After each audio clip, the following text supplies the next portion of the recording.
que para él es más importante que respetar el derecho, es más importante respetar la justicia, ¿verdad? Porque no toda norma, como hemos dicho, conlleva justicia. Y cuando se habla de desobediencia civil, es justamente como un reclamo, rechazo a las leyes civiles, pero que están en contra de la moral. Entonces, el propósito de la desobediencia se orienta a hacer valer lo justo y a no aceptar lo injusto, ¿verdad?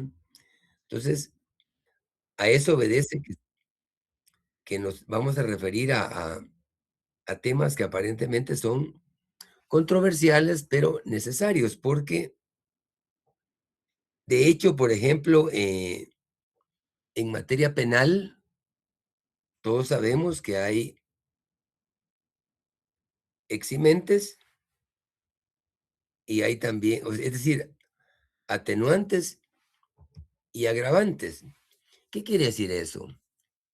Si es un atenuante, es una excepción que le permite a la persona justificar sus actos, mientras que si es un agravante, lo que hace es complicarle más la defensa por el reproche. Es decir, un agravante lo que hace es sumar la negatividad del acto, ¿verdad? Mientras que una atenuante exime en alguna medida. Eh, y de eso trata la filosofía, de profundizar en lo más complejo del derecho y llegar a conclusiones y a profundizar en sí para tener, digamos, criterios más claros, más elocuentes y más convencidos de lo que estamos haciendo. Por eso es muy importante analizar, incluso en el marco constitucional, la desobediencia civil. Y para hablar de desobediencia civil, fíjense que aunque hay muchos textos o muchos personajes que han escrito y se han desarrollado dicho tema, yo les exhorto a que obtengan el texto. Es un ensayo interesante de Henry David Thoreau. Henry David Thoreau. Él es un filósofo, por supuesto, pero es un profesional del derecho, a pesar de que es americano, sí es un personaje que amerita profundizar, conocerle su mentalidad y digamos, y el beneficio de su obra. Porque este personaje sí nos ilustra eh, sobre el tema de la desobediencia civil en una manera increíble, porque a pesar de la época en que él vivió y escribió sobre el tema, eh, para bien o para mal, los conceptos que él virtió siguen vigentes. Él nació el 12 de julio de 1817, imagínense, 1817. 2 siglos y medio aproximadamente seguimos hablando de él. Él era un norteamericano, eh, un profesional del derecho, egresado de la Universidad de Harvard. Obviamente hablar de Harvard es hablar de una eh, grandiosa universidad, muy famosa, ha generado personajes que han hecho historia. Sin embargo, a pesar de que La familia era muy como allegada a la universidad, especialmente su abuelo, y él fue, egresado como profesional de dicha universidad. Sin embargo, justamente cuando ya se había graduado,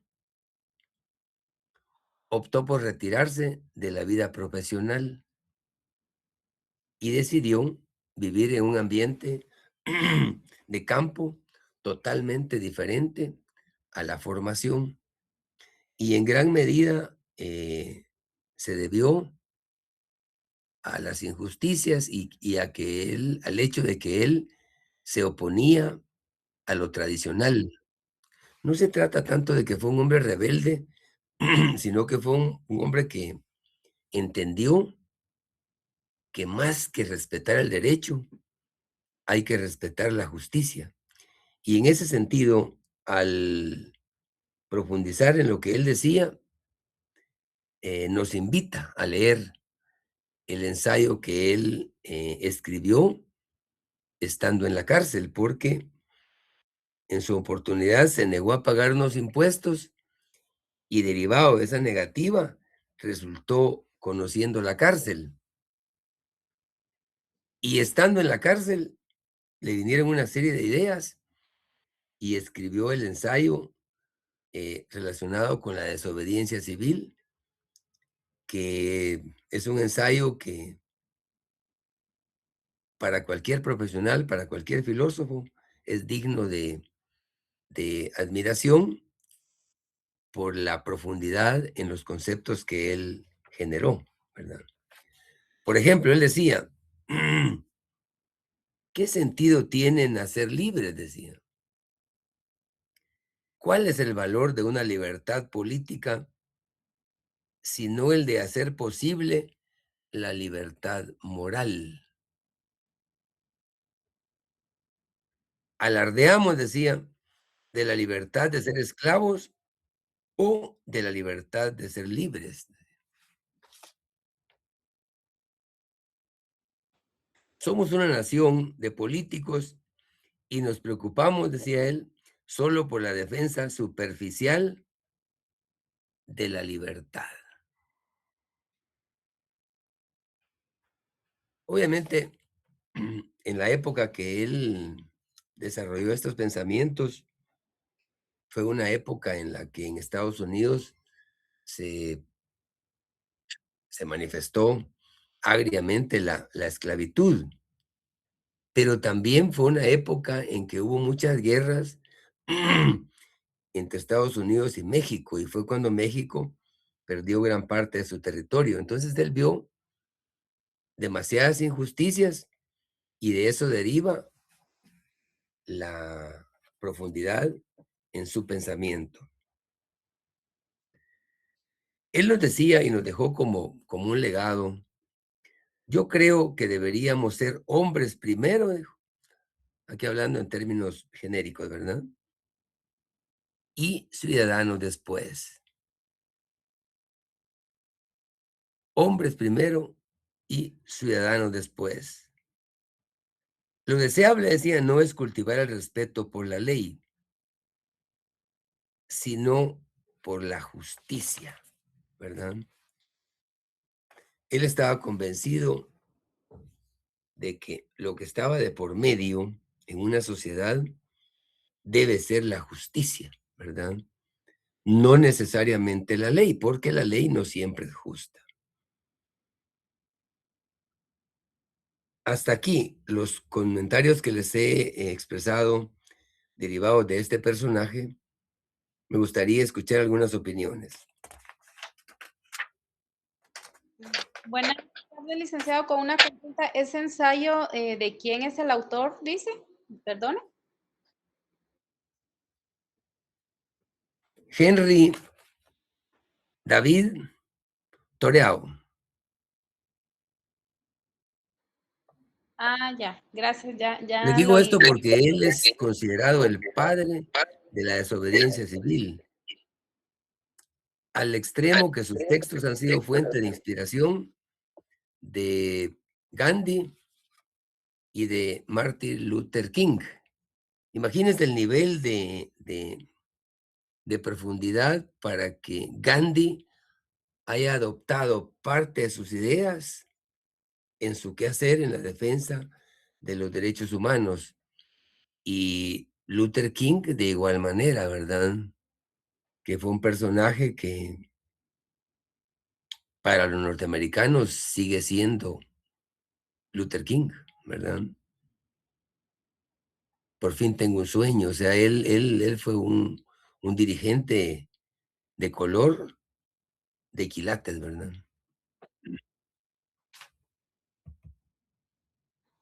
Yo quisiera opinar en relación a lo que a la frase que usted comentó de él, de este autor, en relación a donde dice primero hombres antes que ciudadanos.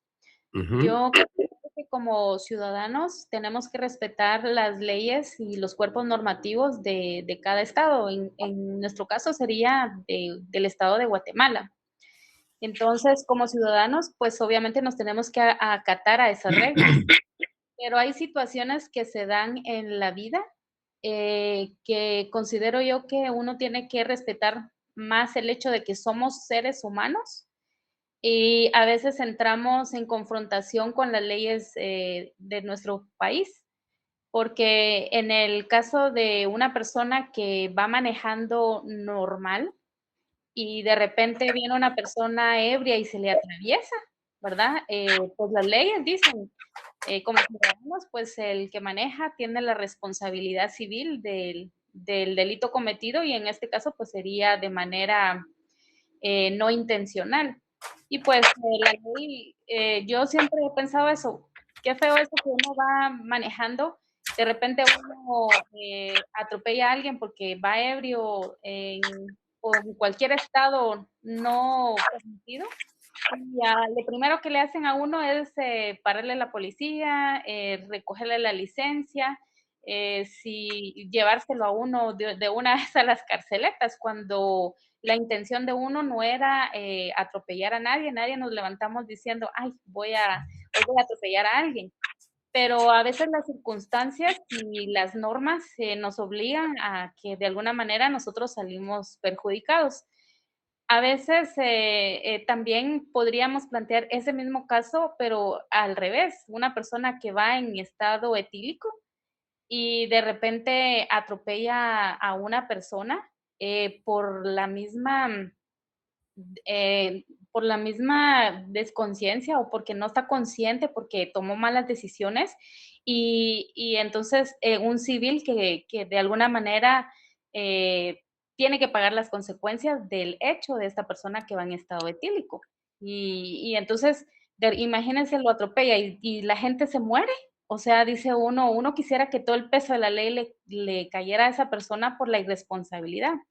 Pero si vamos al punto de vista de hombres, yo entiendo que es como respetar más la dignidad humana, el hecho de que somos seres vivos, de que somos seres pensantes, seres humanos, y que a veces entra ese conflicto entre lo correcto, entre lo justo y lo que nos dictan las leyes en nuestro país en casos determinados, porque si bien es cierto, los legisladores han hecho las leyes, pues, pero pues ellos también son humanos y no contemplan a veces todas las situaciones que se dan en determinados casos.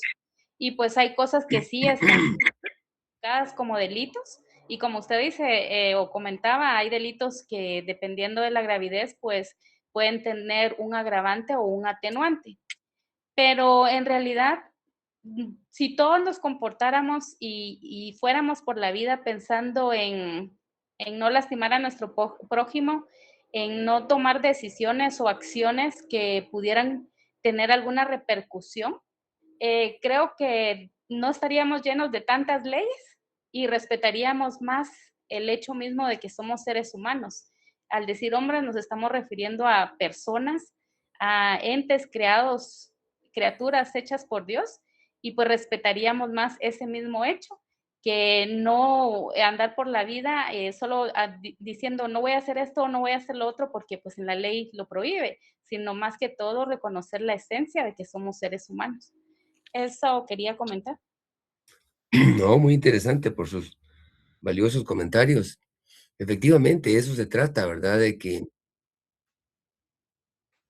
antes, hablar de ciudadanía, que obviamente hay deberes y derechos que cumplir, em, como personas. Ahí, evidentemente, lo que está en juego es la dignidad, ¿verdad?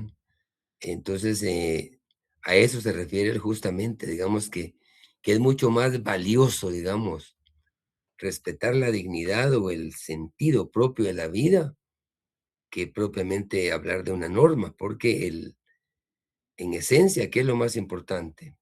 La vida, ¿verdad? Y en ese sentido, la desobediencia es el último medio por el que se pone fin a una tensión, a una relación entre sujeto y autoridad. Gandhi nos decía algo bien interesante sobre el tema de la impugnación moral y la legitimidad. Gandhi nos decía, aún con su origen de abogado, o precisamente por eso, invirtió este paradigma legal, situaba la ley moral por encima de la ley jurídica. O sea, mucha coincidencia entre Gandhi y el personaje Henry David.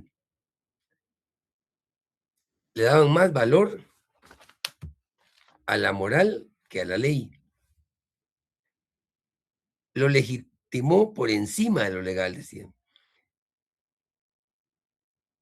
Es algo que no solo Gandhi ha hecho, sino que muchas tradiciones humanistas y religiosas se han planteado desde sus orígenes.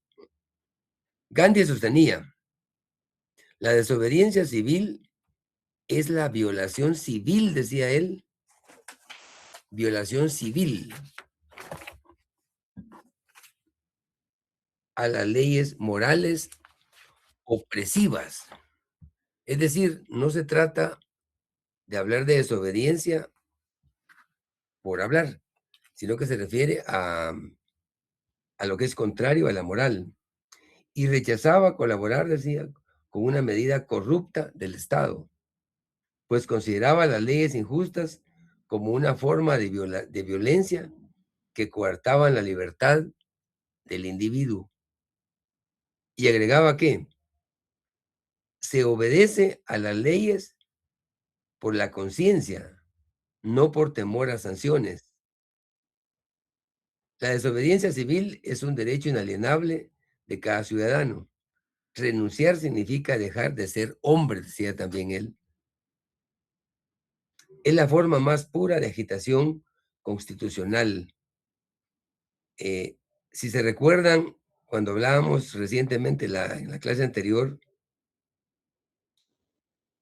la forma de obedecer el derecho y una forma es adecuándose y respetándola, ¿verdad? Pero también decíamos que hay a veces necesidad en alguna medida de acatarla, especialmente las leyes fiscales. Y él decía, por ejemplo, eh, se obedece a las leyes por la conciencia, no por temor a las sanciones, ¿verdad? O sea, para Gandhi lo que está en juego es la conciencia, ¿verdad? Y obviamente media dentro de la conciencia, la justicia, ¿verdad? Entonces, es bien interesante el concepto porque alguien podrá decir, bueno, si sos un profesional, ¿por qué estás como inclinándote a desobedecer? Si es parte del sistema, la ley que pretendes desobedecer. Pero no se trata de desobedecer por desobedecer. Se trata de oponerse a la aplicación, por ejemplo, de una ley injusta, ¿verdad? Y quiere mucho cuidado también qué podemos ver por injusto. Mm. Les voy a recordar un comentario de un personaje que ya no vive, en paz descanse, Álvaro Arzú Irigoyen. Él era un personaje pragmático, liberal, eh, de casta, digamos, de estirpe colonial todavía, pero que tenía muchas cosas interesantes. A pesar de que era bastante rudo, eh, bastante autoritario, pero fue un dirigente y un líder que tenía lo suyo y que merece respeto. Se recuerdan, para los que no son tan jóvenes como yo, que ya estamos peinando canas, cuándo surgió el Transmetro. Cuando surge el Transmetro, que se crearon algunas vías exclusivas para el Transmetro, aparecieron incluso algunas caricaturas en donde aparecían en una ruta cientos de vehículos sobre los mismos y la ruta del Transmetro libre. Para los que tenían o tenemos vehículo, nos parecía injusto tener una calle absolutamente libre y uno haciendo unas colas desalmadas a la par y viendo la calle libre. Para uno, si iba en su vehículo, le parecía injusto, porque estaban en alguna medida limitando el derecho de libre locomoción. ¿A qué viene mi comentario? Le pregunta un periodista a Álvaro Arzú en su momento y le dice, ¿usted está de acuerdo en que miles de guatemaltecos estén haciendo cola y la calle siga libre, sigue libre para que transite el Transmetro? Y él, sin inmutarse, le dijo, para mí no es, en otras palabras, ¿verdad? Pero para mí eso no es preocupante, dijo. ¿Acaso el Transmetro es un proyecto creado para el que tiene vehículo?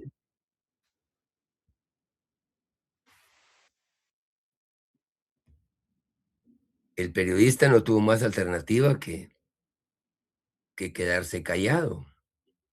¿Por qué? Porque lo que le estaba diciendo es, el Transmetro es un proyecto para el guatemalteco que no tiene vehículo. Y el que no tiene vehículo es mayoritario a los que tienen vehículos. Es decir, para el que tiene vehículo, la medida era injusta, pero para el que no tenía vehículo o no tiene vehículo, la medida es justa, ¿verdad? Entonces, siempre habrán 2 criterios en en determinados aspectos, pero en este caso, les comento esto porque a veces uno tiene una óptica equivocada. Y acá, cuando hablamos de desobediencia, efectivamente nos referimos a aquellas normas que efectivamente son injustas, que afectan a la mayoría de la sociedad y que eso obliga a tomar ciertas actitudes en la vida diaria a cambio de hacer valer la justicia, ¿verdad? Hacia ahí va orientada la desobediencia, no va orientada a hacer paros, a complicar las cosas. Por ejemplo, en este momento hay como un relativo, digamos, una relativa tensión silenciosa con el tema del transporte pesado, con la regulación que se pretende, digamos, hacer valer en cuanto a a la sistematización de la medición de la velocidad. Yo creo que ese es un tema que hay que analizarlo más a profundidad, pero que acá estimo que sí están equivocados los transportistas en tomar actitudes negativas, porque lo que está pretendiendo la ley es tener un mínimo de control eh, sistematizado. ¿Cómo se implemente eso ya podrá ser un poco discutible? Pero el objetivo no es malo, porque han habido tantos accidentes que han dejado resultados catastróficos. Si no veamos el último que se dio en Escuintla, ¿verdad? Porque a veces los mismos empresarios o les exigen mucho a los conductores, o los conductores por ganar más, hacen más viajes, dejan de dormir, toman cualquier cosa para resistir y toman los vehículos en forma endemoniada. Entonces, al extremo que un vehículo pequeño, ¿qué medio de defensa puede tener? Entonces, son temas que aparentemente pueden, digamos, justificarse acciones de parte de ellos, pero hay que ver el objetivo final. Y en este caso, el objetivo es evitar accidentes. Claro que hay otras formas de hacerlo, como por ejemplo profundizando en la seguridad industrial, ¿verdad? Exigiendo más, pero siempre caemos bajo la responsabilidad empresarial, ¿verdad? Entonces, eh, quiere mucho cuidado, digamos, actuar en determinado momento en pro de una desobediencia, porque hay que ver la finalidad de la norma o ir un poco más allá. Pero en sí, cuando hablamos de desobediencia, nos referimos a la aplicación de normas en forma injusta que afectan a la población, ¿verdad? Y siempre en dicho orden, les decía que la desobediencia civil es la violación civil de las leyes morales y opresivas. Se obedece las leyes por la conciencia, no por temor a sanciones. La desobediencia civil es un derecho inalienable de cada, de cada ciudadano. Renunciar a él significa dejar de ser hombres. Esto nos decía el mismo Henry David. Es la forma más pura, decía él, de agitación constitucional. Y más adelante vamos a ver algunos artículos constitucionales que vienen a encajar en esta parte teórica. Porque no se trata solo de hablar de teorías, se trata de aplicar a la vida práctica, porque de eso se trata, ¿verdad? Él nos decía que el verdadero autogobierno es posible solo donde la resistencia pasiva es la fuerza que guía al pueblo. Evidentemente, hablar de esto es hablar de otro nivel, ¿va? Porque si hablamos de resistencia pasiva, estamos hablando de un pueblo educado y un pueblo que sabe en qué momento reaccionar. Acá en Guatemala parecemos llamarada de Tusa. Solo cuando conviene a cierto sector, eh, se manipulan los medios y aparece la gente ahí a veces manifestando, pero en esencia no hay un criterio como tal. De hecho, como pueblo, yo siempre he dicho que nosotros lo que hacemos es votar, pero no elegimos, ¿verdad? Y eso ha sido histórico, no es de ayer, no es de hoy, ¿verdad? Decía él, ¿cómo puede estar satisfecho un hombre por el mero hecho de tener una opinión y quedarse tranquilo con ella? ¿Qué opinan de esta expresión de Henry David?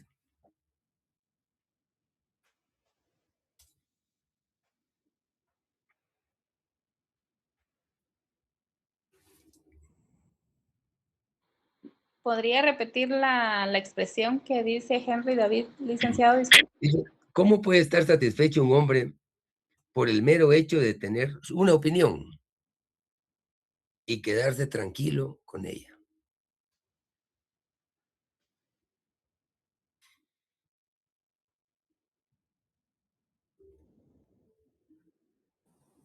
¿Ya viste cómo corre la...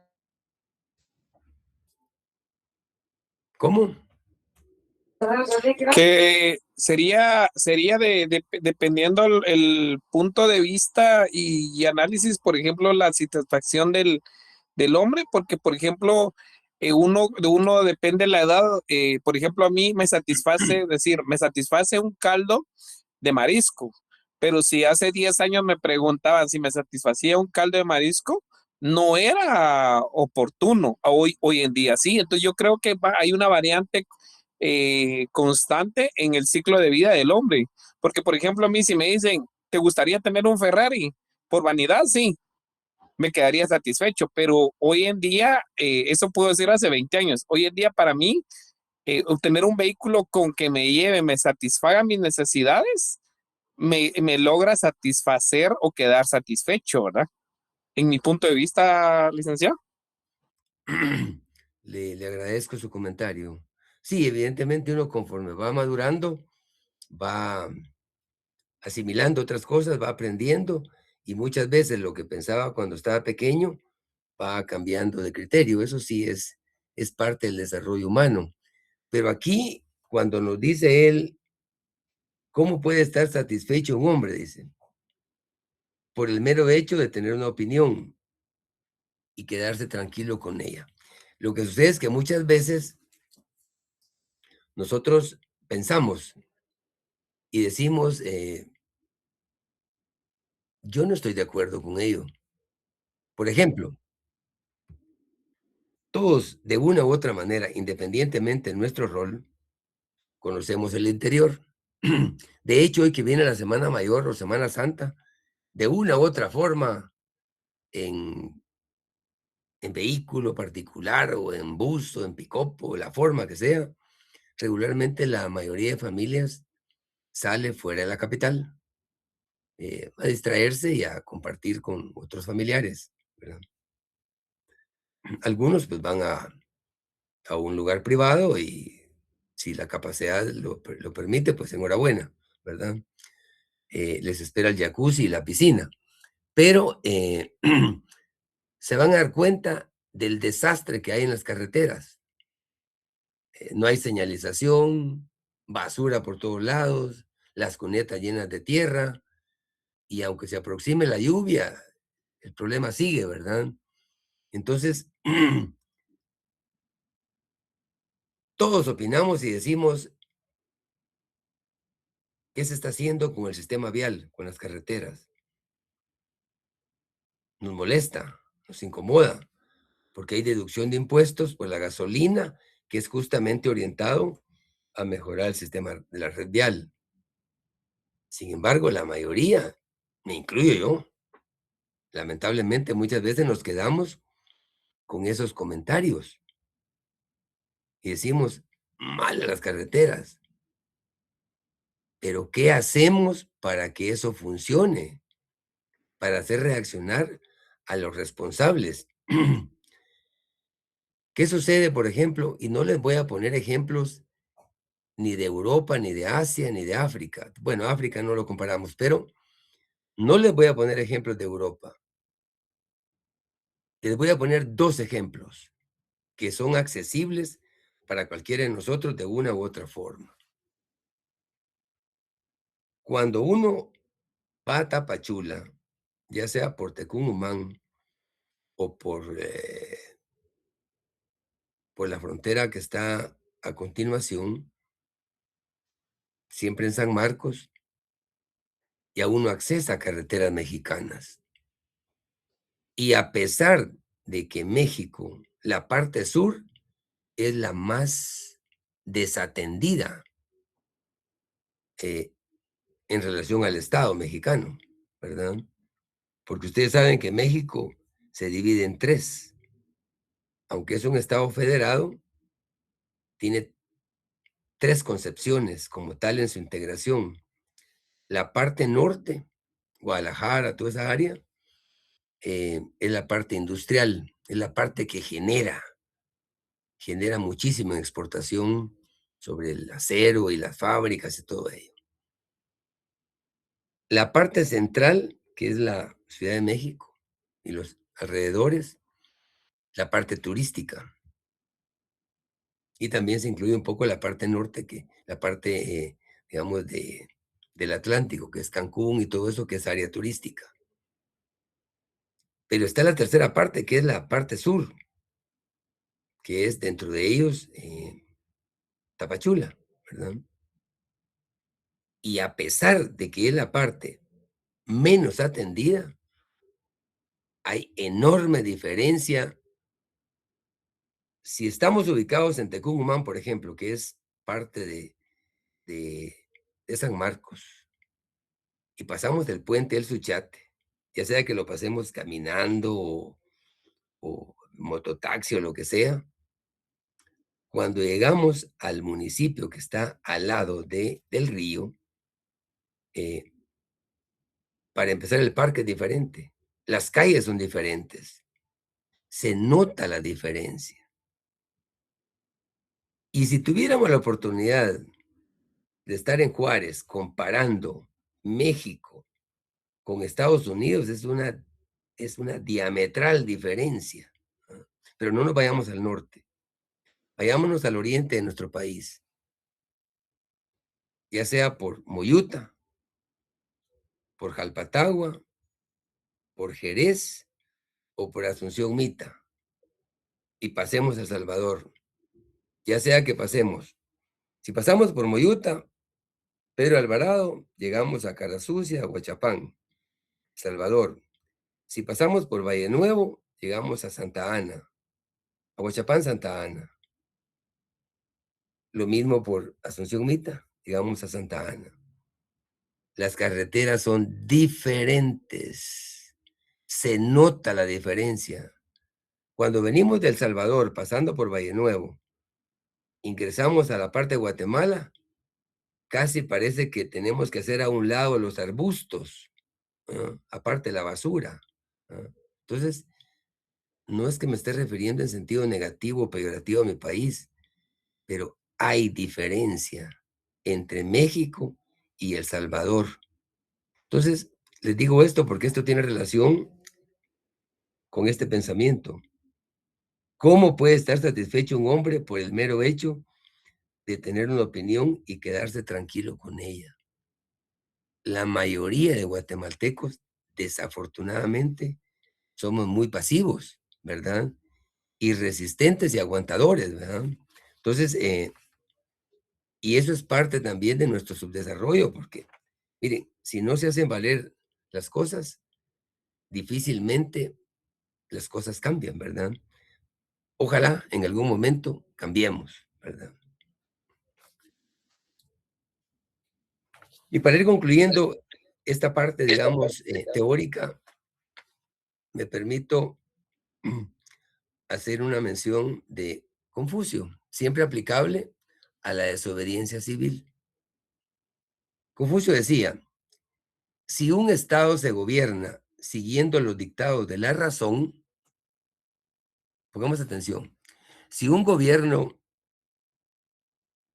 si un Estado se gobierna siguiendo los dictados de la razón, la pobreza y la miseria provocan la vergüenza, decía él. ¿Será que aquí provocamos vergüenza? Y tenía otro pensamiento. Si un Estado no se gobierna siguiendo la razón,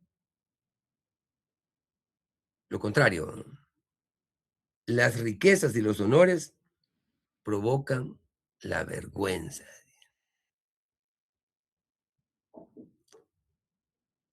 Ayer, por ejemplo, hoy salió una noticia en Prensa Libre, véanla, en cuarta o quinta página. Capturaron, recuperaron unos vehículos que habían sido robados en una residencia en la zona 14.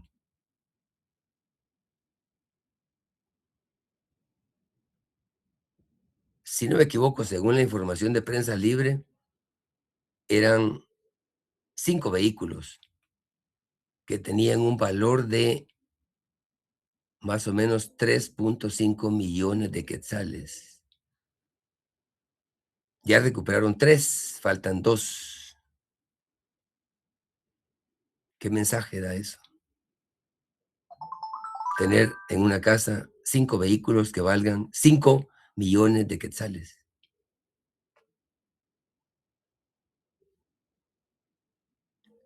Si un Estado no se gobierna con la razón, las riquezas y los honores provocan vergüenza.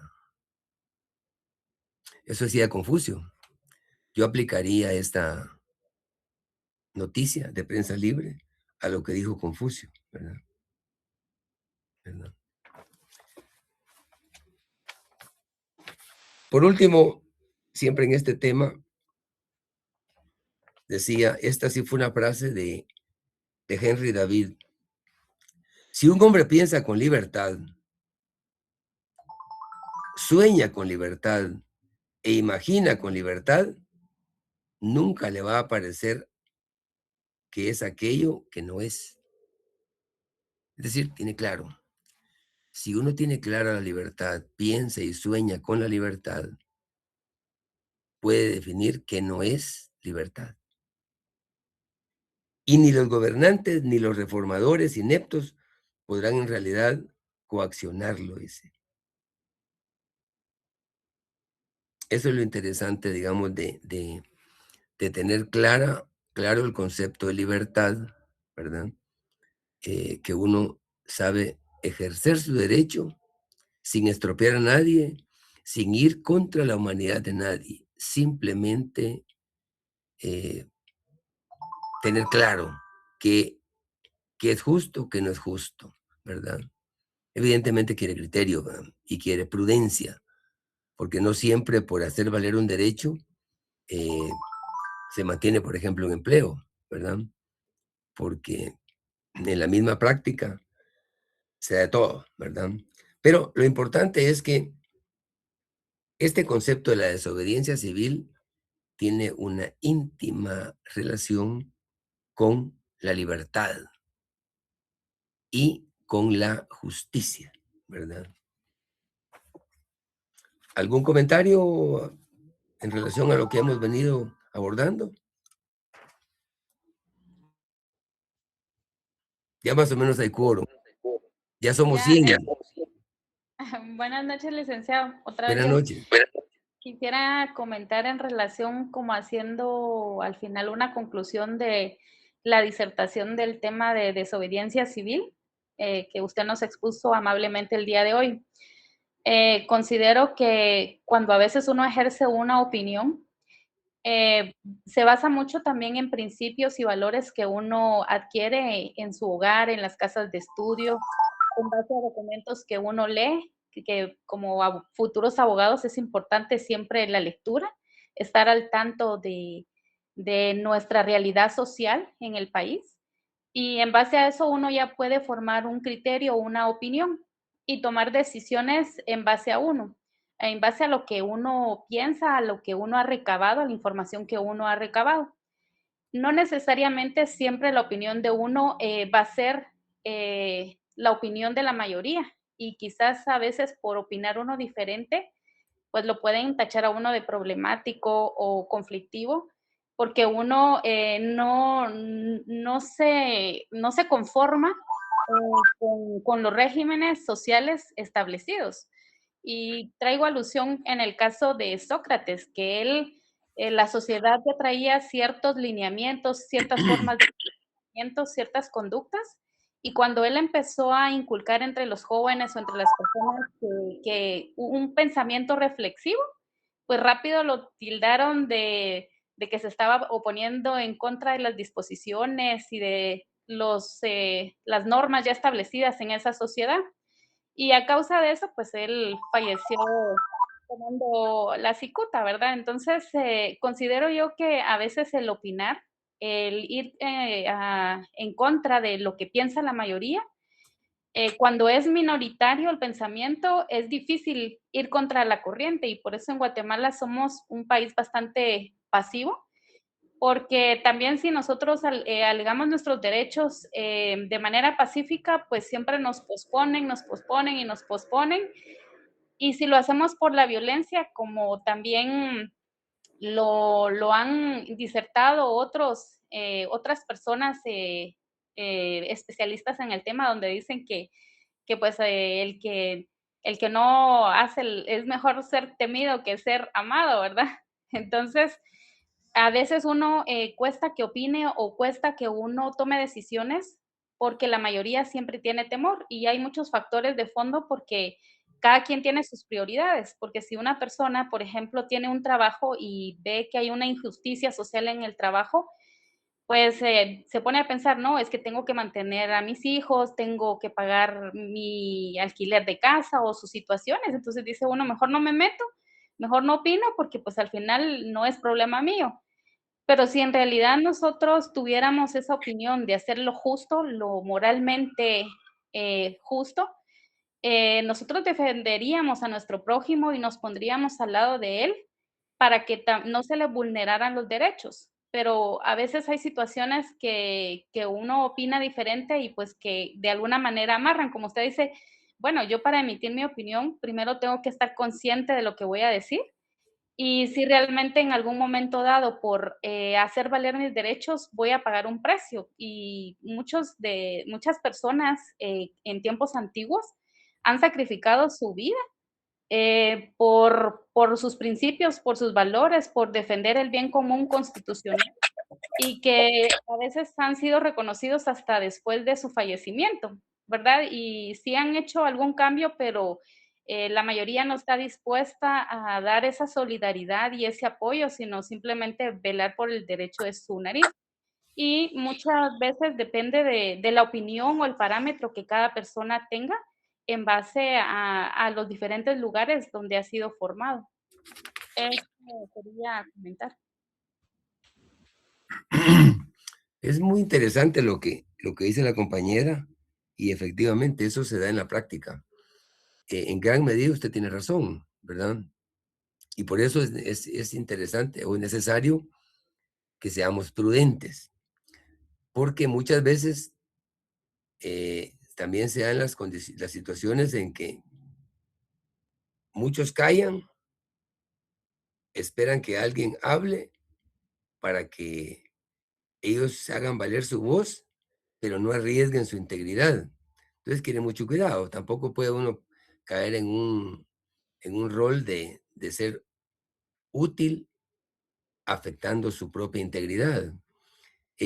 Definitivamente la prudencia es importante, pero lo que nos dice acá, digamos, el tema este es tener claro, digamos, en qué consiste, en qué momento se puede aplicar o en qué momento se puede hacer valer, ¿verdad? Pero sí, efectivamente, el llevársela a uno de ser justo, arriesgando su propia integridad o su familia, no es lo más sano, definitivamente. Los ejemplos que hemos tenido de mártires, sí hay casos impresionantes en la vida, pero ese es otro nivel de la historia, ¿verdad? Entonces, sí es importante la prudencia, pero en este caso, como profesionales del derecho, eh, es importante tener claridad en los conceptos. Y para ir profundizando en el mismo, también les sugiero que lean. Alfonso Portillo escribió un pequeño ensayo sobre el derecho a la desobediencia civil. Lo escribió en enero de 1998. Es decir, lo escribió antes de ser presidente, ¿verdad? Y Alfonso le da mucho énfasis a lo que manifestó Alexis de Tocqueville. Hace mención también a Etienne de Beautrecht, a Locke, John Locke es en inglés, a Juan Jacobo Rousseau, que habla del contrato social francés, y hace énfasis, Alfonso, en Henry David Thoreau, el que les estoy hablando acá. Entonces, son personajes que abonan en el tema y que nos vienen como a enriquecer el conocimiento sobre el tema. En conclusión, hablar de desobediencia civil, al pueblo le asiste el derecho de resistencia o de desobediencia cuando sus derechos se ven amenazados o son violados.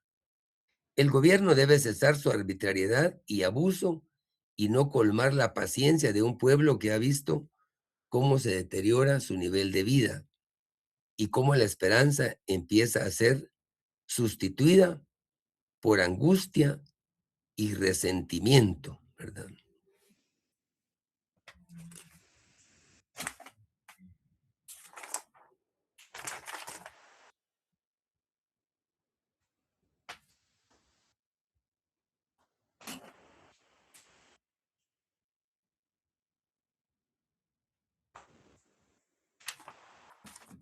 Para ir concluyendo en la parte formal, nos vamos a referir brevemente a mencionar algunos artículos constitucionales. Me gustaría que alguien nos comparta abordando el artículo 5º de la Constitución de la República.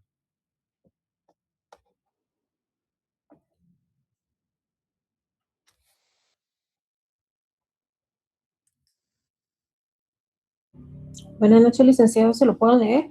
Si es tan amable, Claudia. Artículo número 5, libertad de acción. Toda persona tiene derecho a hacer lo que la ley no prohíbe. No está obligada a acatar órdenes que no estén basadas en la ley y emitidas conforme a ella.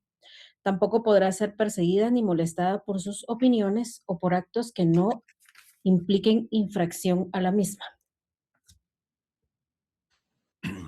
Muchas gracias. Hablar del artículo 5º es aproximarnos al tema que estamos abordando. ¿Por qué? Porque el artículo constitucional lo que nos genera un derecho que es la libertad de acción. Y dice, toda persona tiene derecho a hacer lo que la ley no prohíbe. No está obligada a acatar órdenes que no estén basadas en ley, emitidas conforme a ella. Entonces, ¿qué nos dice acá el artículo? Que si hay una ley injusta o una ley que vaya en contra de los intereses de la sociedad, no se está obligado a acatarla. Y este es un artículo constitucional, no es una ley ordinaria, ¿verdad? O sea, por eso es que tenemos que ser muy vigilantes en la misma normativa que el mismo Congreso está generando, porque si en algún momento se está discutiendo algo que va a afectar, es importante que hayan reacciones previo a que eso, digamos, nazca la vida jurídica, ¿verdad? También por último dice, tampoco podrá ser perseguida ni molestada por sus opiniones o por actos que no impliquen infracción a la misma, ¿verdad? Lo que nos está diciendo es, bueno, formalmente hay libertad de opinión, libertad de abordar los temas que no impliquen infracción a la ley, ¿verdad? Obviamente esto quiere educación, quiere criterio y quiere razonamiento, ¿verdad? No es solo de opinar por opinar. Otro artículo que me gustaría que lo compartamos es el artículo 33. ¿Alguien también nos quiere compartir, por favor? Siempre de la Constitución.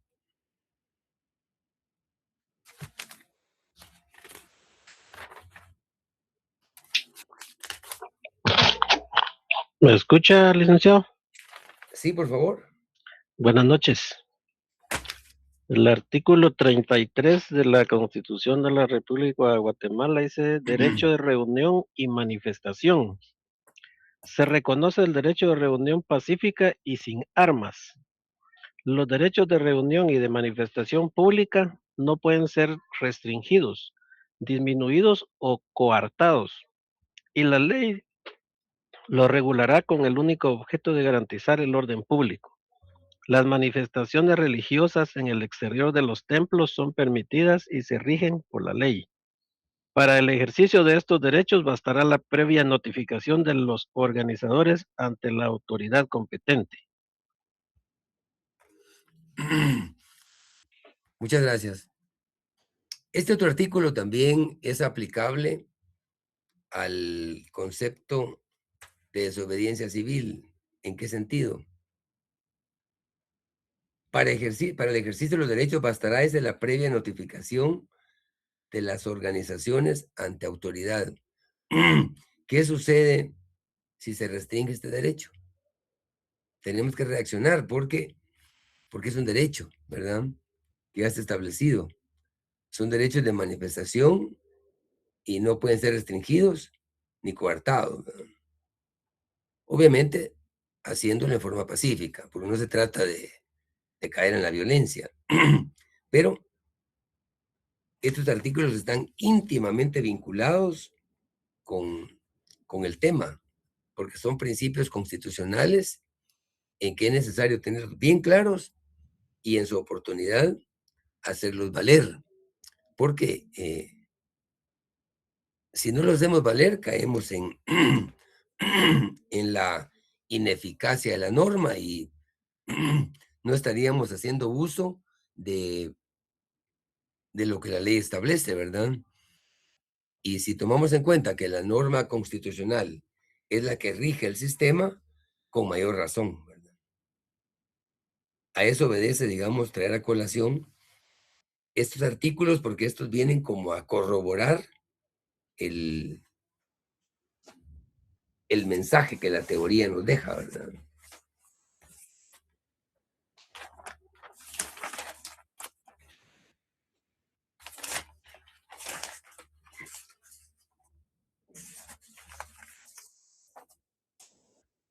De igual manera, démosle lectura, por favor, al artículo 45.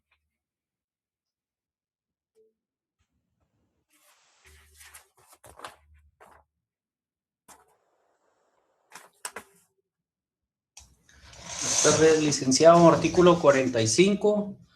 Acción contra infractores y legitimidad de resistencia. La acción para enjuiciar a los infractores de los derechos humanos es pública y puede ejercerse mediante simple denuncia, sin caución ni formalidad alguna. Es legítima la resistencia del pueblo para la protección y defensa de los derechos y garantías consignados en la Constitución.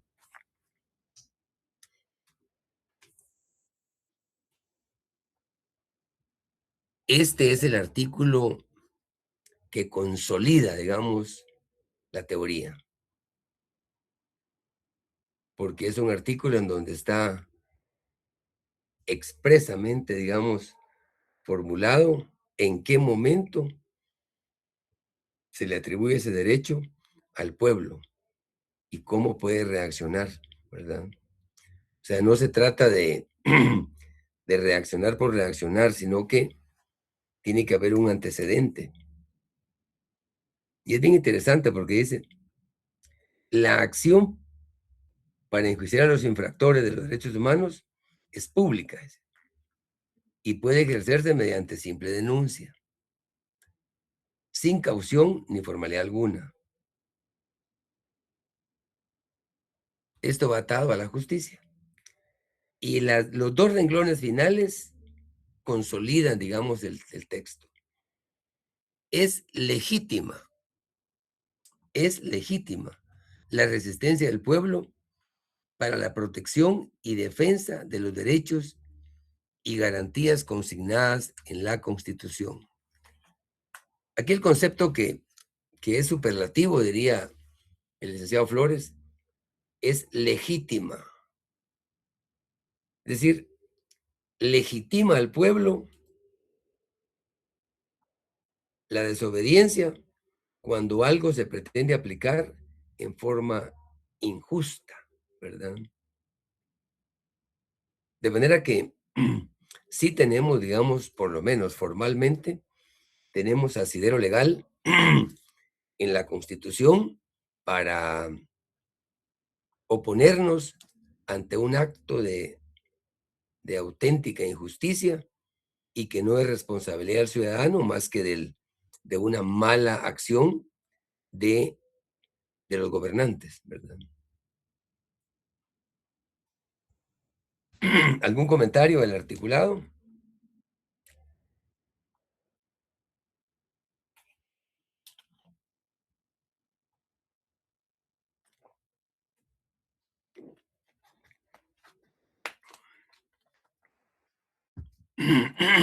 ¿Qué mensaje nos deja este articulado o estos elementos que hemos hablado?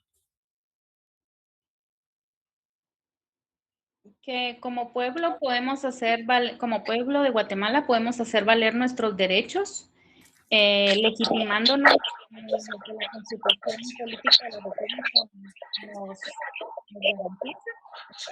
Y estamos en nuestra legítima defensa como pueblo, resistirnos a situaciones, leyes o cualquier cosa que sea en contra de nuestras garantías y derechos constitucionales. Sí, es correcto. ¿Alguien más?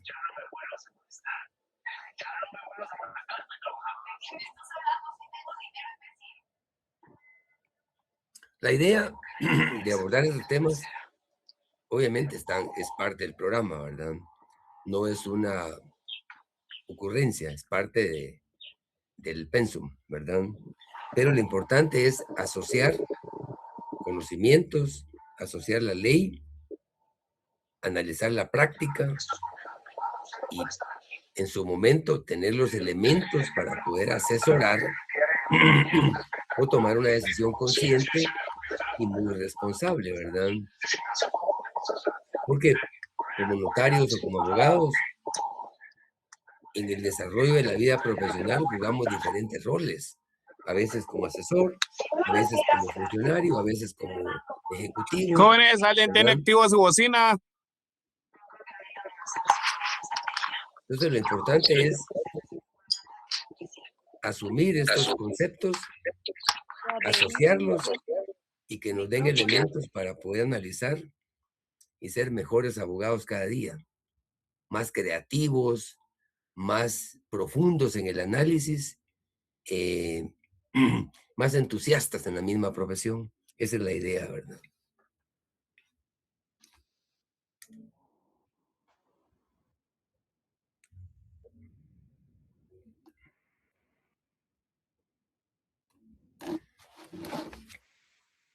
Por último, les dejo solo una idea de lo que escribió Henry David Thoreau. Y sí los insto a que lean el ensayo porque es muy, muy interesante. Es increíble algunas cosas que él escribió y que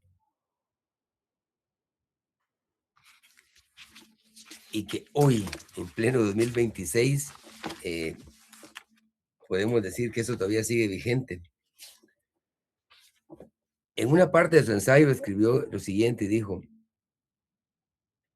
no ha habido en América ni un solo hombre con genio para legislar.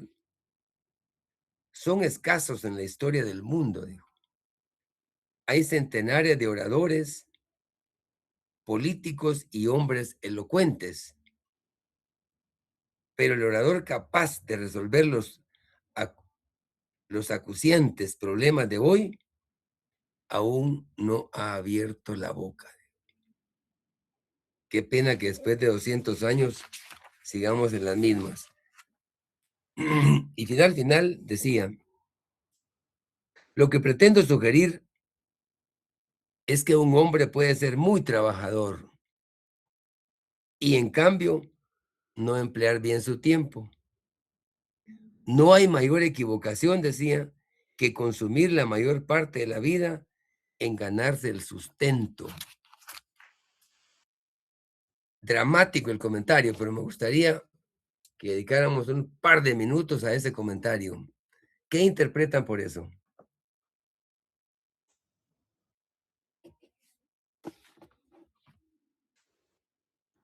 No hay mayor equivocación que consumir la mayor parte de la vida en ganarse el sustento. Dramático, ¿verdad? Sí, licenciado, porque a veces se la pasa uno trabajando toda la vida de sol a sol en horarios exhaustivos y sumándole todavía que hay que madrugar para ir al trabajo y 1 hora o 2 horas para ir al trabajo, más las 8 horas del trabajo, más las 2 horas de regreso a casa. Entonces, nos afanamos a veces por tantas cosas materiales, incluso por cosas materiales, que dejamos de disfrutar la vida como seres humanos, ¿verdad? O perdemos de vista nuestras prioridades. A veces decimos, queremos lo mejor para nuestra familia y pensamos que el tener un buen carro, el tener una buena vivienda, tener cosas materiales es darle lo mejor a nuestra familia, cuando a veces los pequeños momentos o el tiempo de calidad que les ofrecemos es más satisfactorio que cualquier bien material. Y solo quisiera hacer una referencia a una frase de un niño que le dijo a su mamá que ella trabajaba exhaustivamente más de 12 horas y ella le compraba los mejores regalos, los mejores juguetes, los más caros de los juguetes de ese entonces, y el niño se crió con la abuela. Pero un día, ella al final pudo llegar a un día de la madre y el niño le dio el reconocimiento a su abuela. Y a la mamá le dolió tanto en el corazón y le dice, pero mira, si yo trabajo por ti, yo te he dado lo mejor de ti. Sí, le dijo, pero la que siempre está conmigo y la que me ha educado es mi abuela, ¿verdad? Entonces, a veces así andamos por la vida tan afanadas por los materiales que dejamos de vivir la vida o de disfrutar la compañía de otros seres humanos por estar en los afanes del trabajo, de querer obtener buenas cosas materiales, cuando en pequeñas cosas de la vida podemos disfrutarla mejor. Qué interesante. Mire que esa anécdota que menciona es bien interesante. Totalmente de acuerdo con el planteamiento que hace. Es así. A veces nos distraemos y perdemos el tiempo. Hace algunos días escuché algo bien interesante eh, que tiene vinculación con esto. El problema de uno a veces, mis queridas alumnas y alumnos, o estimadas amigas y amigos, compañeras, compañeros, es que a veces no alineamos el propósito de nuestra vida con lo que hacemos y queremos, y dedicamos mucho tiempo de nuestra vida a atender los intereses o los propósitos de otros, no el de nosotros, ¿verdad? Entonces, en la medida en que orientemos el esfuerzo al propósito de vida que queremos, en esa medida vamos a disfrutar más adecuadamente la estadía en esta tierra. Pero si nos dedicamos a atender lo que quiere otra gente, prácticamente caemos en esta situación. Desperdiciamos nuestra vida porque atendemos lo otro, pero no alineamos nuestro propósito. Así es que un gusto en saludarlos y que tengan un buen fin de semana. Nos vemos, estimo, el próximo martes. Feliz noche, licenciado. Buenas noches. Gracias por la Feliz clase. noche, Liz. Feliz Feliz noche. noche, licenciado. Feliz noche, Feliz Liz. noche, Gracias. licenciado. Feliz noche, Liz. Buenas noches.